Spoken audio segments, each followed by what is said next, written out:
Olá, seja bem-vindo ao canal. Hoje vamos falar sobre um assunto polêmico. Cabo neutro, passa corrente ou não? Cabo neutro, pode dar choque? Sim ou não? Então vamos dar uma analisada aqui e bater um papo a respeito desse assunto.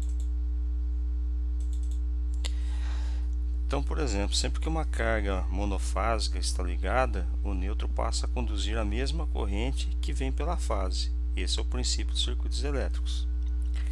Então veja, é muito comum, né, a gente ouvir aquelas expressões que o neutro ele é 0 volts, o neutro não dá choque, o neutro isso, o neutro aquilo. Tomar muito cuidado com o cabo neutro, porque como está na afirmação aqui, imagine que você tem uma lâmpada ligada com uma fase e um neutro, e esse neutro interrompe. Então o que vai acontecer? A fase sai, passa pela lâmpada, volta pelo neutro, e agora esse neutro está interrompido. Se você colocar a mão no neutro, o que vai acontecer? O seu corpo vai ser o condutor. Então essa tensão e essa corrente vão estar circulando pelo seu corpo, e isso dá uns sérios tipos de acidente. O choque elétrico aí é certeza que vai ter. Então a gente vê assim bastante vídeos, né, falando a respeito do neutro. Aí o cara fazem lá uns desenhinhos, coloca uma situação toda, depois o cara tenta justificar, né, que se o neutro tiver em certas condições ele não dá passagem de corrente, ele vai ser 0 volts e tal. Então tudo bem, o neutro ele pode até ter 0 volts numa situação normal, mas quando tem uma carga nele, ele passa, ele conduz, ele é um condutor, senão a gente não teria um circuito elétrico, né? Então quando se falar em neutro ou fase, ou seja, qualquer coisa que seja de circuitos, vamos imaginar que um circuito ele é baseado em algumas coisas, né? De uma fonte de energia, de um condutor que vai conduzir essa corrente e essa tensão, uma carga que vai consumir essa corrente e essa tensão, e o condutor que vai fazer a volta dessa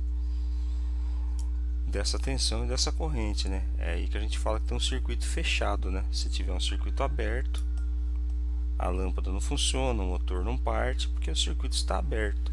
Toda vez que a gente tem um circuito fechado, nós temos essa situação: a fonte, o condutor e a carga. Então tome muito cuidado com o neutro. Vamos desfazer esses mitos aí que a gente vê pela internet, que isso é muito perigoso. E aqui nós temos um site que fez aí alguns testes, e aí veja, o cidadão colocou aqui uma alimentação de fase neutro e ligou aqui uma lâmpada, né? No caso aqui ele pelo que a gente entende aqui, é um plafond de LED, né? E veja que na fase ele está tendo uma variação entre 0,4 e 0,5 amperes, e no neutro ele também está tendo essa variação de 0,4 a 0,5 amperes, ou seja, a corrente está fluindo pelo circuito porque o circuito está fechado. E aí a gente lembra que a NBR 5410 nos deixa claro que uma corrente de 0,37 miliamperes já é o suficiente para levar uma pessoa a ter um acidente elétrico aí, inclusive podendo levar até a morte. É para isso que é utilizado os DRs, né? Então a gente tenta desmistificar essa questão do neutro. Se você tiver dúvidas, o e-mail está aí, pode mandar, assim que possível a gente responde. Se você gostou do vídeo, por favor, se inscreva aí e divulgue. E se puder colaborar também, muito obrigado. Até a próxima.